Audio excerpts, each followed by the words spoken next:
Welcome back in Akash Sir's physics classes. I think all of you are good. চলে যাওয়া গতকালকে change করার আমাদের যদিও ক্ষমতা নেই, কিন্তু আগামীকালকে আমরা চেঞ্জ করতে পারি।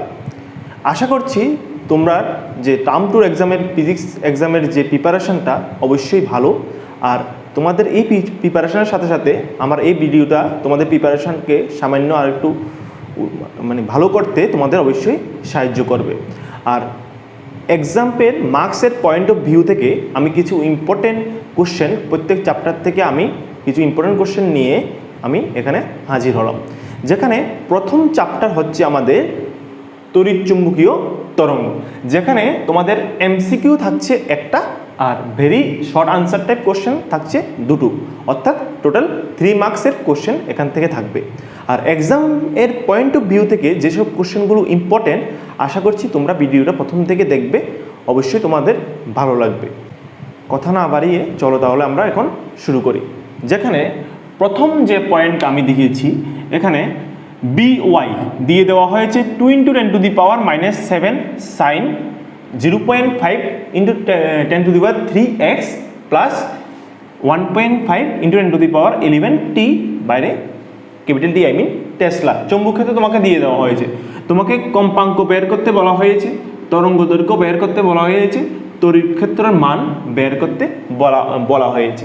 এখানে দেখো যেহেতু x, তাহলে অবশ্যই এটাকে kx প্লাস ওমেগা টি, অর্থাৎ ওমেগা বলতে এখানে কণিক কম্পাঙ্ক 1.5 × 10⁻11 আর k অর্থাৎ যে প্রপাগেশন ভেক্টরটা k এর মান 0.5 × 10⁻³ এখানে 3। যেখানে তুমি ওমেগা থেকে কম্পাঙ্ক কীভাবে বের করবে, n = ω/2π, এই ফর্মুলা ইউজ করে তুমি ওমেগার মান বসিয়ে দাও আর 2π এর মান বসিয়ে তুমি ভাগ করে ইজিলি তুমি কম্পাঙ্ক পেয়ে যাবে। যেখানে তরঙ্গ দৈর্ঘ্য যদি আসি, তুমি k = 2π/λ, যেখানে λ = 2π/k, ইজিলি তুমি k এর মান আর 2π এর মান বসিয়ে তুমি λ পেয়ে যেতে পারো। বা যেহেতু তুমি কম্পাঙ্ক বের করে নিয়েছো, তাহলে যে c = nλ, যেখানে n হলো কম্পাঙ্ক, এই ফর্মুলা ইউজ করে তুমি ল্যামডার মান ইজিলি বের করতে পারো। আর তড়িৎ ক্ষেত্রের মান কীভাবে বের করবে, যেখানে তড়িৎ ক্ষেত্র E0/B0 = c, এই ফর্মুলা ইউজ করে তুমি E0 বের করে নাও। তারপর বের করার পরে কি করবে, আমরা জানি E = E0 sin, যেহেতু এখানে এগুলো দেওয়া হয়েছে, সাইনের পরে যা আছে কপি পেস্ট করে এখানে বসিয়ে দেবে, আর E0 মান এই ফর্মুলা ইউজ করে তুমি বের করতে পারবে। আর B0 হচ্ছে এটা 2 × 10⁻⁷ টেসলা। তারপর দ্বিতীয় কোশ্চেন হচ্ছে ইলেকট্রোম্যাগনেটিক ওয়েভস, অর্থাৎ তড়িৎচুম্বকীয় তরঙ্গের মধ্যে কি কি থাকে, শক্তি থাকে, ভরবেগ থাকে। যেখানে সেকেন্ড পার্ট হচ্ছে আমি এখানে লিখলাম, আর্কের মাধ্যমে ঝালাইয়ের সময় বিশেষ ধরনের চশমা ব্যবহার করা হয় কেন, যাতে যারা আর্কের সাহায্যে লোহার ঝালাই করে তারা যাতে চোখের অভিযোজন ক্ষমতা যাতে নষ্ট না হয়, চোখকে বাঁচানোর জন্য, অর্থাৎ দীর্ঘদিন চোখকে সঠিক দৃষ্টি রাখার জন্য চোখে একটা বিশেষ ধরনের চশমা পরিধান করে, অর্থাৎ মুদ্রা কথা হচ্ছে এখানে তোমাদের চোখকে রক্ষা করার জন্য। তারপরে μ0ε0 এর মাত্রা কি, তুমি যে কোনো টেক্সট বইয়ে μ0ε0 মান মাত্রা ইজিলি পেয়ে যাবে। তাহলে এই ফর্মুলা ইউজ করে তুমি 1/√of μ0ε0 ইজিলি তুমি মাত্রা বের করতে পারবে, আমি আশা করছি। 4 নম্বর কোশ্চেন হচ্ছে এমন টাইপের কোশ্চেন তোমার থাকতে পারে, যেখানে দেখো 10⁻11 থেকে 10⁻14 মিটার মধ্যে যে তরঙ্গ দৈর্ঘ্যগুলো আছে, এগুলো কার, এই যে তরঙ্গ দৈর্ঘ্যগুলো কোন তড়িৎচুম্বকীয় তরঙ্গের, তোমার অবশ্যই মনে রাখতে হবে গামা। আর একটা আমি 10⁻4 মিটার থেকে 10⁻6 মিটার, 10⁻4 থেকে 10⁻6, এটা হচ্ছে ইনফ্রারেড রে, অবলোহিত তরঙ্গের। তুমি ইজিলি এই যে তরঙ্গ সীমাগুলো তোমার যে বইয়ে চার্ট আছে, চার্টের মাধ্যমে তুমি ইজিলি মনে রাখতে, তুমি একবার দেখে নিও যাতে তুমি পরীক্ষার হল পর্যন্ত মনে রাখতে পারো। হাইয়েস্ট পেনেট্রেটিং পাওয়ার মানে কোন তড়িৎচুম্বকীয় তরঙ্গের ক্ষমতা সবচেয়ে বেশি, এটা ইজিলি মনে রাখতে পারবে গামা রশ্মি। তারপরে ইলেকট্রোম্যাগনেটিক ওয়েভসের বিস্তারের অভিমুখ কি, E × ভি, ই ক্রস ভি। আর ইলেকট্রোম্যাগনেটিক ওয়েভস অর্থাৎ তড়িৎচুম্বকীয় তরঙ্গ উৎস কীভাবে হয়? উৎস হচ্ছে একটা ত্বরণসহ গতিশীল আধানের জন্য তড়িৎচুম্বকীয় তরঙ্গ সৃষ্টি হয়। যদি মন্দন হয় তাহলে একটা উদাহরণ হচ্ছে আমাদের এক্স রে। একটা উদাহরণ কি আমাদের এক্স রে। সেকেন্ড, এই যে ফর্মুলাগুলো খুব খুব খুব ইম্পর্টেন্ট, এই যে 7 নম্বরের মধ্যে আমি যেই সব ফর্মুলাগুলো লিখলাম এগুলো 1 মার্কসের কোশ্চেনও আসতে পারে, I mean very short answer টাইপের কোশ্চেন আসতে পারে, এমসিকিউতে 1 মার্কসের নিউমেরিক্যালেও আসতে পারে। অর্থাৎ E0/V0 = সি, সি হচ্ছে আলোর বেগ, E0 হচ্ছে তড়িৎ ক্ষেত্র ভেক্টরের যে সর্বোচ্চ মানটা, আর V0 হচ্ছে চৌম্বক ক্ষেত্র ভেক্টরের যে সর্বোচ্চ মানটা। C = n lambda. এই ফর্মুলা ইউজ করে তুমি ইজিলি সি হচ্ছে আলোর বেগ, এন হচ্ছে কম্পাঙ্ক, ল্যামডা হচ্ছে তরঙ্গ দৈর্ঘ্য। তোমাকে যদি কম্পাঙ্ক দিয়ে দেয় তরঙ্গ দৈর্ঘ্য বের করতে বলা হয়, বা তরঙ্গ দৈর্ঘ্য দিয়ে দেওয়া হয় এবং কম্পাঙ্ক বের করতে বলা হয়েছে, তাহলে অবশ্যই তুমি এই ফর্মুলা ইউজ করবে। তোমাকে এই কোশ্চেনটা যদি আসে 1 মার্কসে তাহলে কি বলবে? মাধ্যমের তড়িৎভেদ্যতা, আই মিন শূন্য মাধ্যমের তড়িৎভেদ্যতা এবং চৌম্বক ভেদ্যতার সাথে আলোর বেগের সম্পর্ক কি যদি বলা হয় তাহলে ইজিলি এইটা বসিয়ে দেবে। তারপরে শূন্য মাধ্যম ছাড়া যদি অন্য কোনো মাধ্যম বলে, অর্থাৎ কোনো একটা মাধ্যমের তড়িৎভেদ্যতা হচ্ছে এপসিলন আর, আর চৌম্বক ভেদ্যতা হচ্ছে মিউ আর, বা আপেক্ষিক চৌম্বক ভেদ্যতা ও বলা যায় যদি হয়, তাহলে ওই মাধ্যমে আলোর বেগ কত? তাহলে এক্সপ্রেশনটা মনে রাখতে হবে তোমাকে, V = 1/√μ0 mu R epsilon not epsilon আর, অর্থাৎ mu R epsilon not epsilon আর। তারপরে 8 নম্বর যে আমি পয়েন্টটা লিখলাম এখানে, যে তড়িৎচুম্বকীয় তরঙ্গের তড়িৎ ক্ষেত্র আর চৌম্বক ক্ষেত্র ভেক্টরের মান বা রাশিমালাটা কি? এখানে তোমার মনে রাখতে হবে E = E0 sin ωt - kx, বা B = B0 sin ωt - kx, A = E0 sin ωt - kx। যেখানে আমি এখানে বললাম যে C = n ল্যামডা, ফর্মুলা দিয়ে যদি পরীক্ষায় আসে এইভাবে আসবে। ল্যামডা তোমাকে দিয়ে দেওয়া হয়েছে 3000, আই মিন 3000 অ্যাংস্ট্রম। অ্যাংস্ট্রমটা মিটারে কনভার্ট করে n ইজিলি তুমি পেতে পারো, n = c/ল্যামডা ইউজ করে, আই মিন এটা হয়তো বা 10⁻14 হার্টজ হতে পারে, তুমি চেক করে নিও, আমি শিওর না।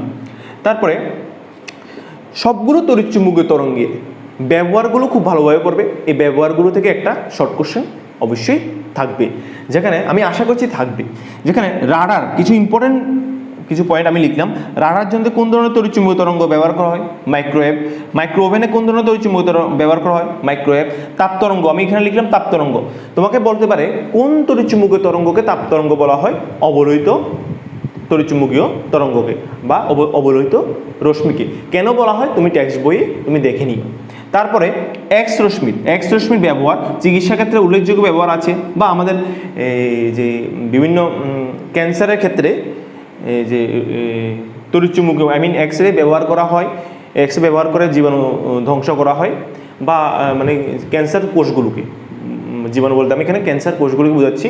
আবার এক্স রে যে মেশিন তোমরা শুনেছো, বিভিন্ন হাড় আমাদের যদি হাত পা ভেঙে যায় তাহলে আমরা এক্স রে মেশিনের সাহায্যে, এগুলো অবশ্যই তুমি দেখে নিও। সোলার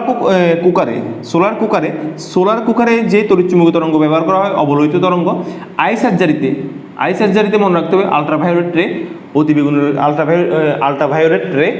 তারপরে এখানে 11 নম্বর পয়েন্ট আমি লিখলাম কোনটি তড়িৎচুম্বকীয় তরঙ্গ নয়, আর কোনটি তড়িৎচুম্বকীয় তরঙ্গের সবচেয়ে তরঙ্গ দৈর্ঘ্য বেশি বা কম। এখানে তোমার তড়িৎচুম্বকীয় তরঙ্গগুলো মনে রাখতে হবে। আমি রেমা অদ্রিয়কে এক্স বা অদ্রিয় এক্সগা ম, যদিও এটা একটা বিদেশি সেন্টেন্স, আই মিন একদম নোয়াখাইলা সেন্টেন্স হয়ে গেল, তবুও তুমি যদি এখানে মনে রাখতে পারো তুমি ইজিলি তরঙ্গ দৈর্ঘ্য ক্রমানুসারে বা তড়িৎচুম্বকীয় তরঙ্গের কম্পাঙ্কের ক্রমানুসারে, বা কোনটি তড়িৎচুম্বকীয় তরঙ্গ বা কোনটি তড়িৎচুম্বকীয় তরঙ্গ নয়, এইসব প্রবলেম থেকে একটা শর্ট কোশ্চেন আসবে, এটা তুমি অবশ্যই পারবে। রেডিও তরঙ্গ, মাইক্রোওয়েভ, অবলোহিত রশ্মি, দৃশ্যমান আলোক রশ্মি, অতিবেগুনি রশ্মি, এক্স রশ্মি, গামা রশ্মি, মহাজাগতিক রশ্মি, এগুলো ধীরে ধীরে যত সামনের দিকে যাচ্ছে কম্পাঙ্কের মান কী হচ্ছে, তরঙ্গ দৈর্ঘ্যের মান কখন বাড়ছে কখন কমছে, কোন দিকে বাড়ছে কোন দিকে কমছে, কার তরঙ্গ দৈর্ঘ্য বেশি কার কম্পাঙ্ক বেশি।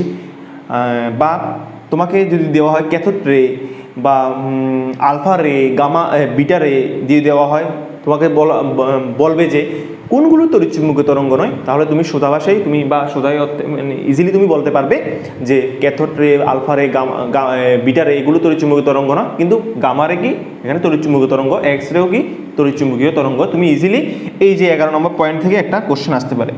এখানে এই যে চিত্রটা, তড়িৎ ক্ষেত্র আর চৌম্বক ক্ষেত্রের মধ্যে যে বিস্তার হয়, এটা লেখচিত্রের মাধ্যমে, লেখচিত্র না, যে চিত্রের মাধ্যমে যদি পরিদর্শন করতে বলা হয় বা দেখাতে বলা হয়, তাহলে তুমি ইজিলি এটা পারবে। আই থিঙ্ক খুব ইম্পর্টেন্ট কোশ্চেন। এখানে ওয়াই অক্ষ বরাবর আমি তড়িৎ ক্ষেত্র রাখলাম, এক্স অক্ষ বরাবর চুম্বক ক্ষেত্র রাখলাম, আর বিস্তারটা হচ্ছে এক্স অক্ষ বরাবর। তুমি এইভাবে মনে রাখবে যাতে ই ক্রস বি, অর্থাৎ এটা যদি এক্স অক্ষ হয় এটা হতে হবে ওয়াই অক্ষ, আর কোন দিকে যাবে, জেড অক্ষর দিকে। এটা যদি ওয়াই অক্ষ হয় এটা হবে জেড অক্ষ, যাবে কোন দিকে, এক্স অক্ষর দিকে।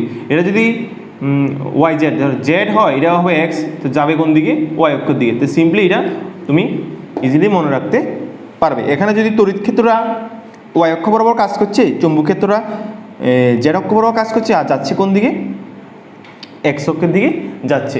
এই যে শর্ট কোশ্চেনগুলো, এই শর্ট কোশ্চেনগুলো থেকে নিউমেরিক্যাল, যে 1 মার্কসের নিউমেরিক্যাল এই ফর্মুলাগুলো থেকে আসতে পারে। সবচেয়ে বেশি ইম্পর্টেন্ট ফর্মুলা হচ্ছে এটা, বা এটা 1 মার্কসের জন্য ইম্পর্টেন্ট ফর্মুলা।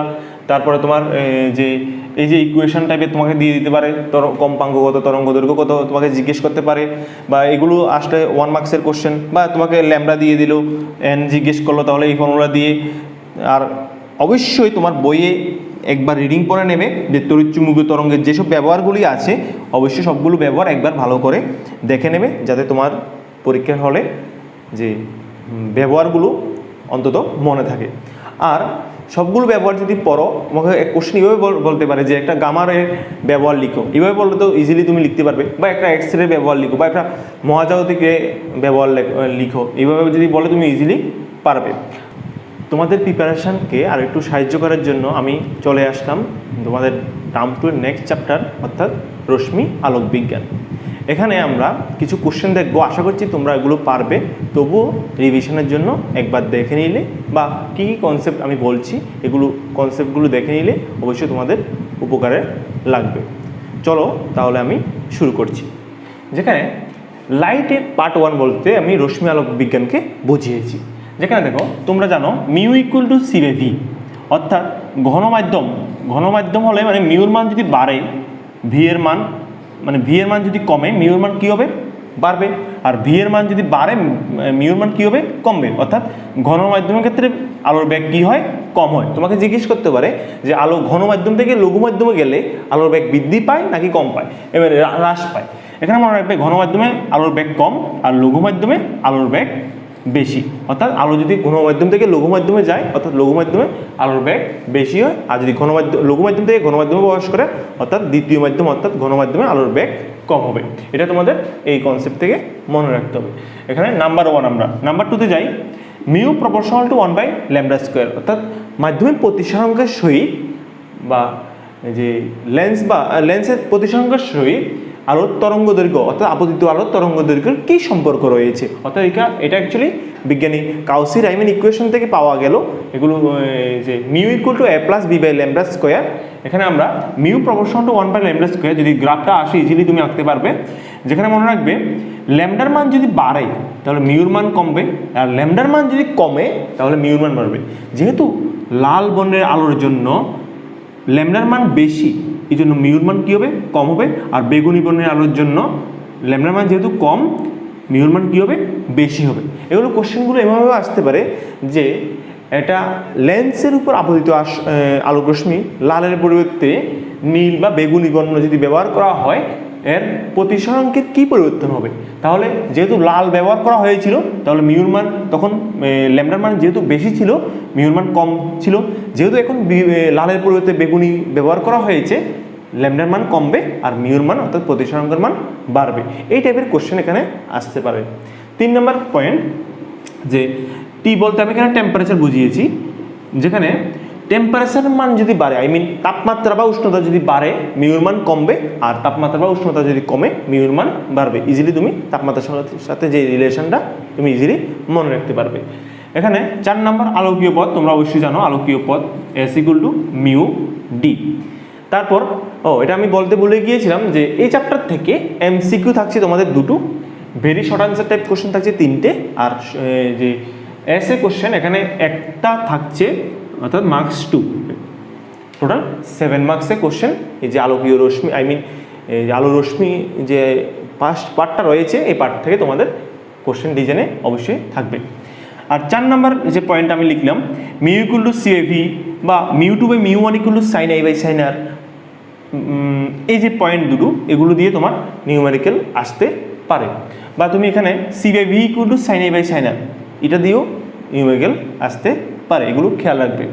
তারপর তোমরা জানো বস্তু যখন ঘন মাধ্যমে, চোখ যখন লঘু মাধ্যমে থাকে তখন বস্তুর আপাত সরণ কত হয় রাশিমালা তোমরা জানো। আর বস্তু যখন লঘু মাধ্যমে, চোখ যদি ঘন মাধ্যমে থাকে তখন বস্তুর আপাত সরণ কত হয় তোমরা রাশিমালাটা অবশ্যই জানো। যেখানে আরেকটা কথা মনে রাখবে, যদি শর্ট টাইপ নিউমেরিক্যাল ওয়ান মার্কসের নিউমেরিক্যাল যদি আসে যে বস্তু ঘন মাধ্যমে চোখ লঘু মাধ্যমের ক্ষেত্রে মিউ ইকুয়াল টু প্রকৃত যে গভীরতা বাই আপাত গভীরতা, আর বস্তু লঘু মাধ্যমে চোখ ঘন মাধ্যমে হলে মিউ ইকুয়াল টু আপাত উচ্চতা বা আপাত গভীরতা বাই প্রকৃত উচ্চতা বা প্রকৃত গভীরতা। এখানে ক্ষেত্রে প্রকৃত বাই আপাত আর এখানে আপাত বাই প্রকৃত। আমাদের 4 নাম্বার যে শর্ট টাইপ কোশ্চেনটা আমি এখানে শেষ করলাম। তারপরে যাই 5 নাম্বার, এটা খুব কোশ্চেন, এখান খুব ইম্পর্টেন্ট পার্ট, এখান থেকে একটা কোশ্চেন অবশ্যই থাকবে আমি আশা করছি। এখানে সংকট কোণের সহিত মাধ্যমিক প্রতিসরণের সম্পর্ক মিউ ইকুয়াল টু 1/sin θ। এটা তোমরা 2 মার্কসের কোশ্চেনের জন্য এটা প্রুফ, ছোট একটা প্রুফ 2 লাইনের, এটা প্রুফ দেখে নেবে। এটার মধ্যে আবার সংকট কোণ কি দেখবে, অভ্যন্তরীণ পূর্ণ প্রতিফলন কি দেখবে, কোন সত্য অভ্যন্তরীণ পূর্ণ প্রতিফলন হয় এটাও দেখে নেবে। এখানে তোমাকে এমনভাবে কোশ্চেন করতে হয়, যদি মিউর মান দিয়ে দেওয়া হয়, মিউর মান যদি দিয়ে দেওয়া হয় তাহলে √2 বা √3 দিতে পারে। এই √2 আর √3 হলে সংকট কোণের মান কত হবে। বা সংকট কোণ যদি দিয়ে দেওয়া হয়, সংকট কোণ হয়তো বা 30 ডিগ্রি বা 60 ডিগ্রি বা 45 ডিগ্রি 45 ডিগ্রি তোমাকে দিয়ে দিতে পারে, তাহলে তোমাকে তখন থিতাসি দিয়ে দেওয়া হয় তাহলে মিউ বের করবে। আর মিউ যদি দিয়ে দেওয়া হয় তাহলে থিতাসি, এই ফর্মুলা বসিয়ে তোমরা ইজিলি বের করতে পারবে। যদিও তোমরা যে মিউ ইকুয়াল টু √2 বা মিউ ইকুয়াল টু √3 বসিয়ে চেক করে দেখো কত আসে, বা থিতার মান বা থিতাসির মান আমি তিনটা দিয়ে দিলাম, তোমরা চেক করে দেখো ওগুলো বসিয়ে মিউর মান কত আসে। যদিও তোমরা করেছো আমি তবুও বলে দিচ্ছি। আবার এখানে আরেকটা প্রবলেম আসতে পারে, যেহেতু এখানে আমরা থিতাসি যদি দিয়ে দেওয়া হয়, আমি ধরে নিচ্ছি থিতাসির মান 45 ডিগ্রি দিয়ে দেওয়া হয়েছে, তাহলে তুমি অবশ্যই মিউর মান পাচ্ছ। আর মিউর মান যেহেতু পাচ্ছ, মিউ ইকুয়াল টু c/v, এই ফর্মুলা ইউজ করে তুমি বি এর মান ইজিলি বের করতে পারবে। এই প্রবলেমটাও 1 মার্কসে দিতে পারে। তারপর অভ্যন্তরীণ যে আলোকবাহী তন্তু কোন নীতিতে কাজ করে, আমি এখানে TIR লিখলাম, অর্থাৎ টোটাল ইন্টারনাল রিফ্লেকশন, অর্থাৎ অভ্যন্তরীণ পূর্ণ প্রতিফলন নীতির উপর ভিত্তি করে কাজ করে। যেখানে তোমার আলোকবাহী তন্তু ব্যবহার ফিজিওথেরাপি বা বিভিন্ন চিকিৎসাগত অন্যান্য জায়গায় বিভিন্ন ব্যবহার রয়েছে, তোমরা দেখে নিও। বা যে বার্তা সংকেত, যে মোবাইল সিগন্যাল বলতে ওয়াইফাই সিগন্যাল, যে আলোকবাহী তন্তু আধুনিক এই এখন যে মডার্ন একে যে বিভিন্ন রকম যে টেলিকম কোম্পানিগুলো আছে, এগুলো যে বাড়িতে ওয়াইফাই নিয়ে যাচ্ছে, অবশ্যই এখানে আলোকবাহী তন্তু অনেক জায়গায় ব্যবহার করে নিয়ে যাচ্ছে। এই জন্য সিগন্যাল অনেকটা আগের থেকে অনেকটা স্ট্রং হচ্ছে বা স্ট্রং, যেখানে ব্যবহারটা তুমি দেখবে। তারপরে প্রবলেম আমি এখানে আসি 8 নাম্বার প্রবলেম, এটাও খুব ইম্পর্টেন্ট ফর্মুলা, যে mu equal to lambda naught by lambda বা lambda equal to lambda naught by mu. অর্থাৎ আলোক রশ্মি যদি একটা মাধ্যম থেকে অন্য একটা ঘন মাধ্যমে প্রবেশ করে, তাহলে ওই দ্বিতীয় মাধ্যমে তরঙ্গ দৈর্ঘ্য কতটুকু পরিবর্তন বা তরঙ্গ দৈর্ঘ্যের মান কত হবে, তাহলে তরঙ্গ দৈর্ঘ্য মান হবে ল্যামডার মান ল্যামডা নট বাই মিউ। যদি কোনো কারণে মিউ বা ল্যামডা নটের মান দিয়ে দেওয়া হয়, তুমি ইজিলি বসিয়ে পারবে, অবশ্যই এটা দেখে নিও। তারপর এটা খুব ইম্পর্টেন্ট। তারপরে আমাদের 10 নাম্বার, আমি 9 নাম্বার এখানে লিখলাম লেন্স নির্মাতা সূত্র, অবশ্যই ইম্পর্টেন্ট, 1/f = μ - 1 × 1/r1 - 1/r2। বা এখানে এটাও ইম্পর্টেন্ট যে মিউর মান যদি বাড়ে লেন্সের ক্ষেত্রে ফোকাস দৈর্ঘ্য কমে, মিউর মান যদি কমে তাহলে লেন্সের ফোকাস দৈর্ঘ্য বাড়ে।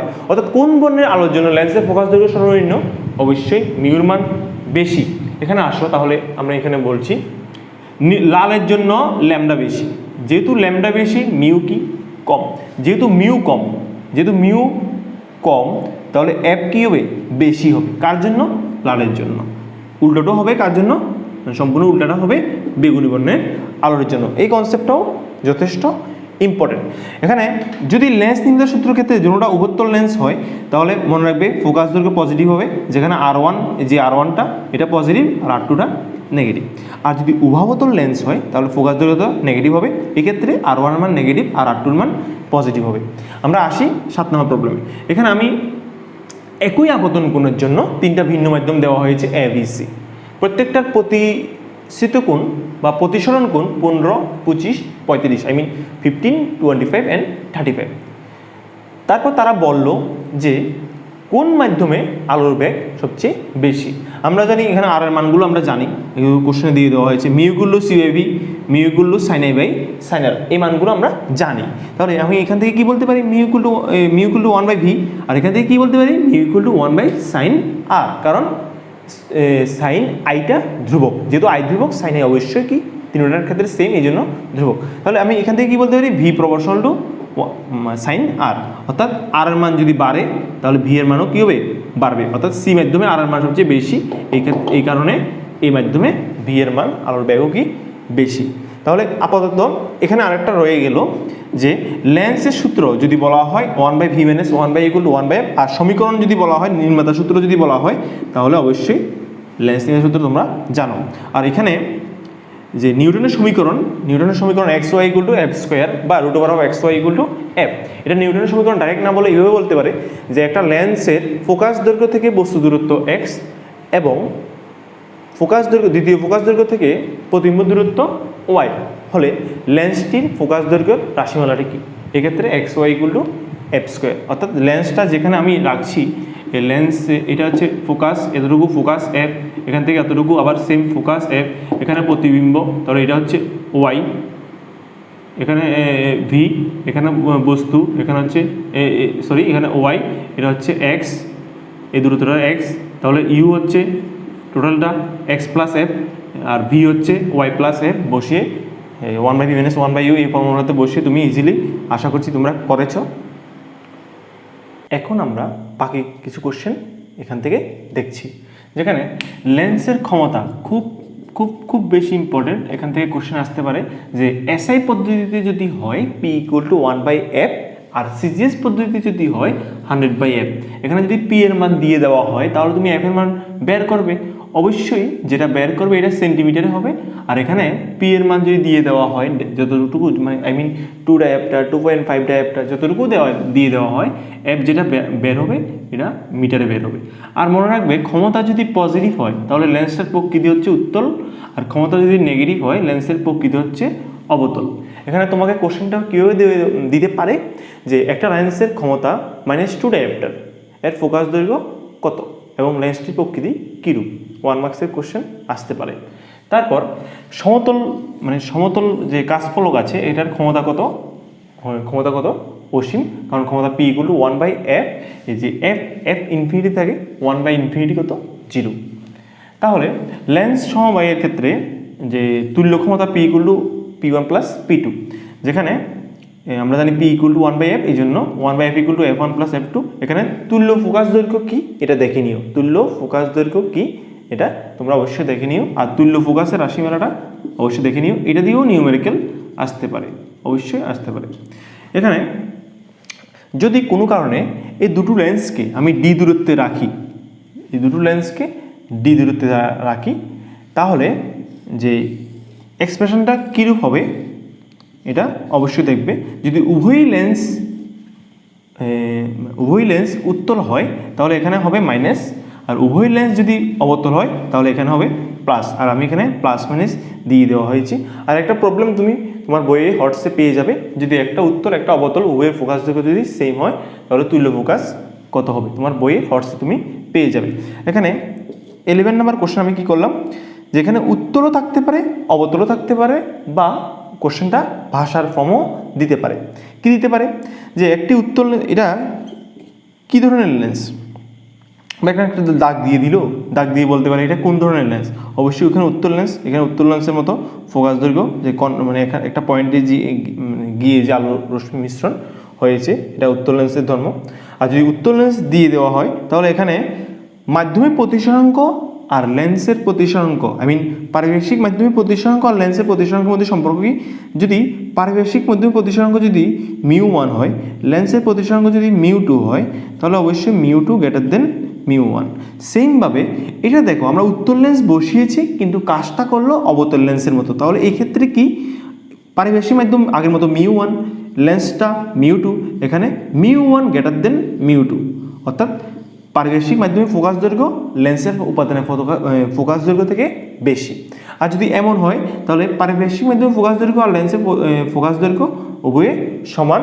এই জন্য আলো, যেহেতু উভয়ে সমান, আলো আইডেন্টিফাই করতে পারছে না যে মাঝখানে কোনো লেন্স রয়েছে। অর্থাৎ আমি এখানে আরেকটা মুদ্রা কথা এখানে একটা বলতে পারি যে শর্ট কোশ্চেন, কখন একটা উত্তল লেন্স অবতল লেন্সের মতো কাজ করে? যখন পারিবেশিক মাধ্যমিক প্রতিসরাঙ্ক লেন্সের উপাদানের প্রতিসরাঙ্ক থেকে বেশি হয়।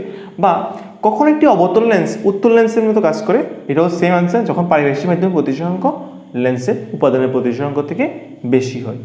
আর একটা যে তোমার এনসিটি বইয়ে 1.47 একটা কোশ্চেন আছে, 1.47 প্রতিসরাঙ্কের একটা কোশ্চেন আছে এনসিটি বইয়ের এক্সাম্পলে।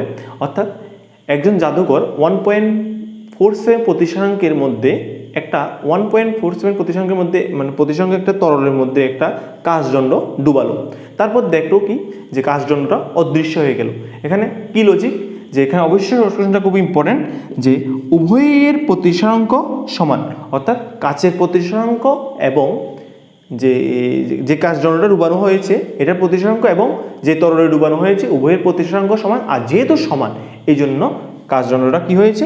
অদৃশ্য হয়ে গেল। তারপরে আমরা নেক্সট পার্টে যাই। এখানে অবতল লেন্সের বক্রতা ব্যাসার্ধের সমান হলে ফোকাস দৈর্ঘ্য কত? অবশ্যই তুমি তোমার বইয়ে 2 মার্কসের কোশ্চেনে পেয়ে যাবে ফোকাস দৈর্ঘ্য কত, ক্ষমতা কত। একটা ইউজ যেমন সানগ্লাস বা রোদ চশমায় ব্যবহার করা হয়, খুব ইম্পর্টেন্ট কোশ্চেন 2 মার্কসের জন্য এটা। সেমভাবে সমতল কাচফলকের ক্ষেত্রে যেহেতু সমতল কাচফলক R1 R2 ইনফিনিটি, আর R1 R2 যেহেতু ইনফিনিটি, আমরা লেন্স নির্ণয়ের সূত্র 1/f = μ - 1 * 1/R1 - 1/R2 formula use করে আমরা f ইনফিনিটি পাবো। যেহেতু যেহেতু ইনফিনিটি পাবো তাহলে p = 1/f, 1/∞, তো p কত হবে? 0 হবে। সেমভাবে তুমি এটাও তোমার বইয়ে 2 মার্কসের কোশ্চেনে পেয়ে যাবে। আর তুমি এটা আমি যদিও একটু আগে বললাম যে লাল আলোর জন্য ফোকাস দৈর্ঘ্য বেশি, ব্লুর জন্য ফোকাস দৈর্ঘ্য, বেগুনের জন্য ফোকাস দৈর্ঘ্য কম। আর লাল আলোর জন্য মিউর মান কম আর ব্লুর জন্য মিউর মান বেশি। আর জলে ডুবানোর পরে লেন্সের ফোকাস দৈর্ঘ্য কতটুকু বৃদ্ধি পায়? যে 4 টাইমস। এটা মনে রাখবে শর্ট কোশ্চেনের জন্য। তারপরে একটা লেন্সকে যদি ভার্টিক্যালি কাটা হয়, উপর থেকে নিচের দিকে কাটা হয়, তাহলে এর ক্ষমতা যদি আগে মনে করো 2D রয়েছে, কাটার পরে এটার ক্ষমতা হয়ে যাবে 1D। এটা মনে রাখবে। আর এখানে অ্যাকচুয়ালি কি লজিক লাগলো, যে আমি যদি এই পার্টটা নিই তাহলে একটা বক্রতা ব্যাসার্ধ R1 প্রেজেন্ট আছে আর R2 মান ইনফিনিটি হয়ে যাবে, তাহলে 1/f = μ - 1 * 1/R1 - 1/R2। এখানে 1/R2 মান তুমি পেয়ে যাচ্ছ 1/∞, অর্থাৎ 0 পেয়ে যাচ্ছ। এই জন্য এটা তোমার ফোকাস দৈর্ঘ্যটা ক্ষমতাটা অর্ধেক হয়ে যাবে, এটা তুমি মনে রাখবে। আর একটা লেন্সকে যদি তুমি ভার্টিক্যালি কাটো, এটা হরিজন্টালি কাটা হয়েছে, এটা হচ্ছে ভার্টিক্যালি কাটা হয়েছে। ভার্টিক্যালি যদি কাটা হয় তাহলে কি হবে? তাহলে প্রতিবিম্বের উপর কী এফেক্ট হবে? প্রতিবিম্বের উজ্জ্বল্যটা হ্রাস পাবে। প্রতিবিম্ব সঠিক জায়গায় সৃষ্টি হবে, শুধুমাত্র প্রতিবিম্বের উজ্জ্বল্যটা হ্রাস পাবে। অর্থাৎ আমি যদি এটাকে 2 ভাগ করে নিই, আমি যদি শুধুমাত্র এটাকে বা কালো কাপড় দিয়ে ঢাকিয়ে দেওয়া হলো, এই ক্ষেত্রেও কী হবে? এই অর্ধেক পোর্শনের জন্য আমি এখানে প্রতিবিম্ব পাবো, কিন্তু যেহেতু অর্ধেক পোর্শনের জন্য পাচ্ছি এই জন্য প্রতিবিম্ব কী হবে? তোমাদের এখানে উজ্জ্বল্য হ্রাস পাবে। তারপর এখানে প্রিজমের ক্ষেত্রে ন্যূনতম চ্যুতি সত্য খুবই ইম্পর্টেন্ট, যে আপতন কোণ আর নির্গমন কোণের মান সমান হতে হবে। আর দুটো টলের মধ্যে যে প্রতিসরণ কোণ এটা অবশ্যই সমান হতে হবে। আর রেলের বিক্ষোভণ সূত্রটা I proportional to 1/m²/4, এটা দিয়ে যদি কোশ্চেন ইজি হয় তাহলে 2 মার্কসের কোশ্চেন আসতে পারে, আর নাহলে 1 মার্কসের কোশ্চেনের জন্য খুব ইম্পর্টেন্ট। 2 মার্কসের কোশ্চেন কি কোনগুলো আসতে পারে যেগুলো তোমরা ক্লাস 10-এ শিখেছো, উদয়গামী সূর্য বা অস্তগামী সূর্য, অনেক বড় দেয় কেন, এগুলো এমন টাইপের কোশ্চেনগুলো খুব ইম্পর্টেন্ট। আর প্রিজম থেকে নির্গত রশ্মি না পাওয়ার জন্য কি সত্য রয়েছে? A proportional > 2θc, অর্থাৎ সংকট কোণের ডাবল হতে হবে। এই যে এখানে 2θc থেকে এর মান বেশি হতে হবে। আর শুদ্ধ প্রণালী এখানে লিখলাম শুদ্ধ প্রণালী, তুমি অবশ্যই শুদ্ধ প্রণালীর যে গঠনের সত্যগুলো ভালোভাবে দেখে নিও।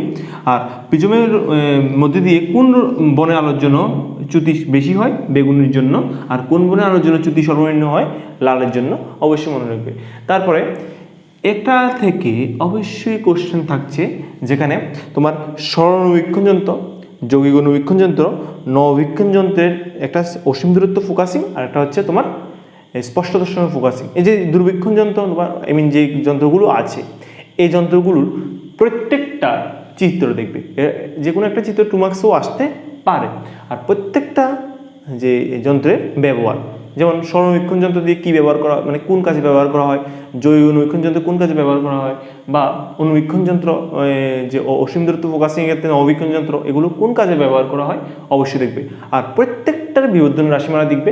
বিবর্ধন রাশিমালা দিয়ে 1 মার্কসের কোশ্চেন তোমাকে জিজ্ঞেস করতে পারে, বা তোমাকে রাশিমালার মধ্যে যে কোনো একটা টার্ম দিয়ে দেবে, এটাকে টার্ম দিয়ে দেবে, এটা থেকে তোমাকে কি জিজ্ঞেস করতে পারে, এটা থেকে তোমাকে বিবর্ধন কত জিজ্ঞেস করতে পারে। এর মধ্যে তোমাকে একটা অসীম দূরত্ব ফোকাসিং বা নবীক্ষণ বলতে FO/FE যদি দেখে নিও, FO/FE অর্থাৎ অভিলক্ষ আর অভিনেত্রের যে ফোকাস অনুপাত যদি বলা হয় যে অভিনেত্র ডাবল করে দেওয়া হয়েছে, বিবর্ধন কত গুণ চেঞ্জ হবে, অভিলক্ষ ডাবল করে দেওয়া হয়েছে, বিবর্ধন কতটুকু চেঞ্জ হবে, এমন টাইপের কোশ্চেনগুলো অবশ্যই দেখবে। তারপরে ক্যামেরার F সংখ্যা কী অবশ্যই দেখবে। প্রতিফলক দূরবীক্ষণের একটা 1 মার্কসের চিত্র আসতে পারে, যদি এনসিটিতে কোশ্চেন করে তাহলে পেজ নাম্বার 342-তে দেখতে পারো, চিত্রটা আছে এনসিটি বইয়ে। নবীক্ষণের স্বাভাবিক সমন্বয় কী, আর এখানে একটা গ্রাফ রয়েছে যে প্রিজমের ক্ষেত্রে ন্যূনতম চ্যুতি কোণের সাথে আপতন কোণের যে লেখচিত্রগুলো দেখবে। আশা করছি এই যে পার্ট থেকে তোমার যে 2 মার্কসের কোশ্চেন অবতল, ওই যে পার্টগুলো যেমন ক্ষমতার পার্টগুলো এখান থেকে আসতে পারে, বা চিত্র ব্যবহার বিবর্ধন রাশিমালা এখান থেকেও আসতে পারে। আর তোমরা যেগুলো পড়েছো অবশ্যই সবগুলো পড়ে যাবে। আর যেহেতু শর্ট কোশ্চেন, সাইড কালেকশন তো অবশ্যই তোমাদের থাকছে, বা তোমরা থাকবে, এইটা আর কি বলবো। আর MCQ পরীক্ষাতে একটা কথা মনে রাখবে যে কিছু কোশ্চেন মনে করো তুমি একদম মনে করো 100% কারেক্ট না, বেশি কোশ্চেন এভাবে করতে যেও না, 100% কারেক্ট না যে আমি আনসার এটাই হবে। এক্ষেত্রে তুমি যদি তামওয়ানের মতো যদি হয় আর কি, যে তুমি দুটো কোশ্চেনে যদি ধরো 1 নম্বর কোশ্চেনে তোমার অপশান এও কারেক্ট, বিও কারেক্ট তোমার মনে হচ্ছে, তুমি অরিজিনাল কোনটা হবে তুমি সাইড কালেকশনও পাওনি, তাহলে তুমি কি করতে পারো, তুমি দুটোটা লিখে দিতে পারো। আশা করছি দুটোটার মধ্যে যেটা কারেক্ট হবে এটা নাম্বার দেওয়া হবে। আর এমনভাবে তুমি সবগুলো কোশ্চেন করবে না, অবশ্যই যদি বেশি করো সবগুলো কেটে দেওয়া হবে। 1-2 যেগুলো একদম খুব তোমার কাছে সন্দেহ মনে হচ্ছে, এগুলো তুমি এইভাবে করতে পারো।